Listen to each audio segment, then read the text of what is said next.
नमस्कार दोस्तों, वेदिका पास सीरीज में आप सभी का स्वागत है। हम लोग उज्ज्वल सर द्वारा चलाए जा रहे वेदिका पास सीरीज के HW को डिस्कस करेंगे। आज का टॉपिक है NCERT साइंस की क्लास 6 के चैप्टर 1, जिसका नाम है भोजन। यह कहाँ से आता है? पहला है विभिन्न खाद्य पदार्थ और उसके संघटक।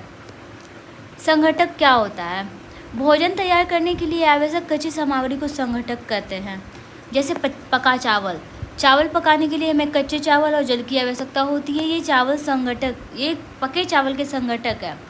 हर पकवान को बनाने के लिए अलग अलग सामग्रियों की आवश्यकता होती है, जिसे संघटक कहते हैं। खाद्य सामग्री एवं उसके स्रोत। पादप स्रोत। अनाज, दालें, फल और सब्जियां हमें पौधों से प्राप्त होती है। ये पादप स्रोत है। जंतु स्रोत। दूध, अंडा, मुर्गा, मछली, घी, पनीर और दही हमें जंतुओं से प्राप्त होता है। ये जंतु स्रोत हैं। भोजन के रूप में पौधों के भाग। हम पौधों के विभिन्न भागों को खाते हैं। जैसे गाजर, मूली। ये पौधे का कौन सा भाग है? रूट। आलू, अदरक, ये पौधे का कौन सा भाग है? तना। पालक, मेथी, सरसों का साग, ये पौधों का कौन सा भाग है? पत्तियाँ। सीताफल के फूल, ब्रोकली, ये सब पौधे का कौन सा भाग है? पुष्प। सरसों, गेहूँ, धान, मूंग, ये सब पौधे के कौन सा भाग है? सीड यानी बीज। पौधे का संरचनात्मक ज्ञान। पौधे के विभिन्न भागों को समझना आवश्यक है। सरसों के पौधे के हम दो प्रकार से भोजन करते हैं। इसके बीज से तेल प्राप्त होता है और इसकी पत्तियों का उपयोग साग बनाने में किया जाता है। अंकुरण एवं शहद का निर्माण। अंकुरण।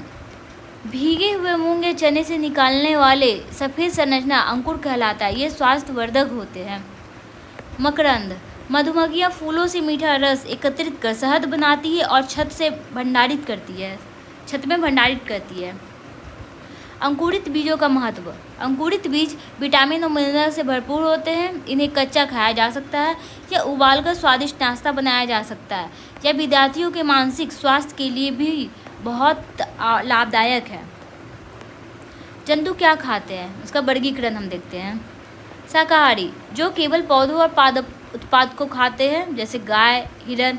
मांसाहारी, जो केवल दूसरे प्राणियों को खाते हैं, जैसे शेर, बाघ। सर्वाहारी, जो पौधे और जंतु दोनों को खाते हैं, मनुष्य, कौवा। अब हम लोग अभ्यास प्रश्नों को देखेंगे। पहला प्रश्न क्या है? क्या सभी जीवों को एक ही किस्म के भोजन की आवश्यकता होती है? उत्तर नहीं। सभी जीवों को एक ही किस्म के भोजन की आवश्यकता नहीं होती है।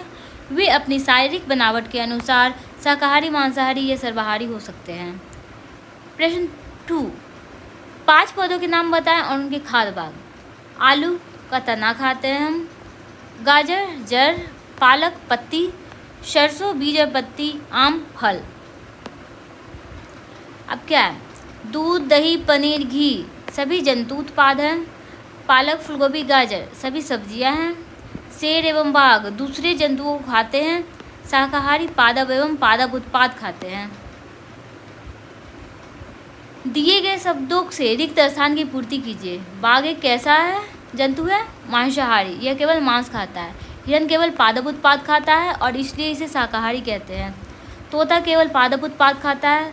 जो दूध हम पीते हैं वह प्रायः गाय, भैंस, बकरी से प्राप्त होता है। हमें चीनी गन्ना से मिलती है। की डेफिनेशन को हम लोग देखते हैं। संघटक, व्यंजन बनाने हेतु आवश्यक सामग्री।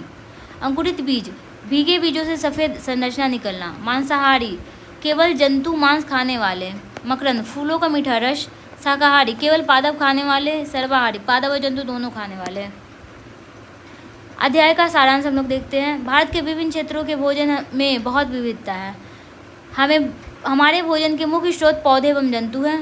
जो जंतु केवल पादप खाते हुए शाकाहारी कहलाते हैं। जो जंतु केवल दूसरे जंतुओं को खाते हुए मांसाहारी कहलाते हैं। जो जंतु पादप और दूसरे प्राणी दोनों खाते हुए सर्वाहारी कहलाते हैं। धन्यवाद फ्रेंड्स।